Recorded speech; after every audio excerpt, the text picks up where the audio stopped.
ক্ষমতা গ্রহণের পর থেকেই কঠোর অভিবাসন নীতি প্রয়োগ করতে শুরু করেছেন মার্কিন প্রেসিডেন্ট ডোনাল্ড ট্রাম্প।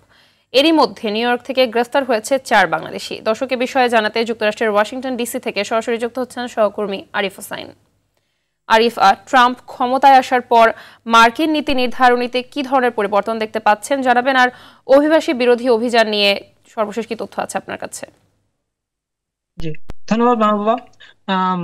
আসলে ট্রাম্প আসার পর থেকে যে জিনিসটা হচ্ছে, যা স্পেশালি বাংলাদেশি কমিউনিটি, যেটা সবাই খুব আগ্রহ নিয়ে জানতে চাচ্ছে, যে 4 জন বাংলাদেশি ডিপোর্টেড হয়েছে অথবা ধরেছেন, এবং এই বিষয়টা নিয়ে অনেকের মধ্যে কমিউনিটিতে কি আছে। আসলে ট্রাম্প আসার আগের থেকে যাদের আসলে ডিপোর্টেশনের লিস্টে ছিল, তাদেরকেই আসলে মেইনলি এখন প্রাথমিকভাবে এই এই ইয়েটার মধ্যে আনা হচ্ছে। যে আইস, যেটা কাছে ইমিগ্রেশন পুলিশ ডিপার্টমেন্ট যারা এনফোর্সমেন্ট করে আসলে, তো তাদের জন্য তারা আসলে এই সময়টা নতুন প্রথম দিন থেকে যে আসলে আহ আহ, কঠোর নীতি কথা বলেছে প্রেসিডেন্ট ট্রাম্প, সেটা প্রথম দিন থেকে আসলে এটা অনেক বেশি আহ মানে সরব অবস্থায় আছে। এবং কি মেইন যে জিনিসগুলো আসলে যেই দেশগুলাকে আহ প্রথমত ইয়েতে রেখেছে, আসলে যুক্তরাষ্ট্রের এই জায়গাটা থেকে, সেটা হচ্ছে কি Mexico, Guatemala, Honduras, El Salvador, Dominican রিপাবলিকানস।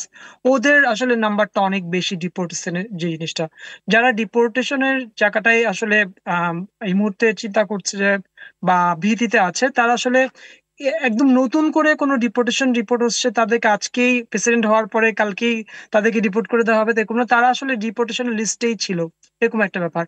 এখন প্রেসিডেন্ট ট্রাম্প আসার পরে প্রথমত যে জিনিসগুলো করেছে, ডিপোর্টেশনের জায়গাটায় যারা অবৈধ আনডকুমেন্টেড আমেরিকা আছে, তাদের ব্যাপারে একটা নির্দিষ্ট সিদ্ধান্ত নিতে চাচ্ছে। বরঞ্চ আনডকুমেন্টেড মানুষদের চেয়ে যারা নাকি এখানে স্টুডেন্ট হিসাবে এসেছে অথবা যারা বৈধভাবে কাজ করছে, তাদের যে সন্তান, তাদেরকে বৈধতা দেওয়ার বিষয় করছে। স্পেশালি যারা নাকি শুধুমাত্র আমেরিকায় এসে সন্তান নেওয়ার পর সিটিজেন হয়ে যাচ্ছে, এরকম যে ব্যাপারগুলো ছিল, সেটা আমেরিকার প্রেসিডেন্ট মনে করছে যে এটা অত্যন্ত আসলে সঠিক নয়, এখানে কিছু করার আছে। এবং এছাড়া জি, ইমিগ্রেশনের আইনে আপনি বেশ আমাদের কিছু সঙ্গে থাকুন, পরিবর্তন আনা পরবর্তীতে হচ্ছে। আপনার কাছ থেকে আমরা আরো তথ্য জানবো। ধন্যবাদ আপনাকে। আপনাকে ধন্যবাদ।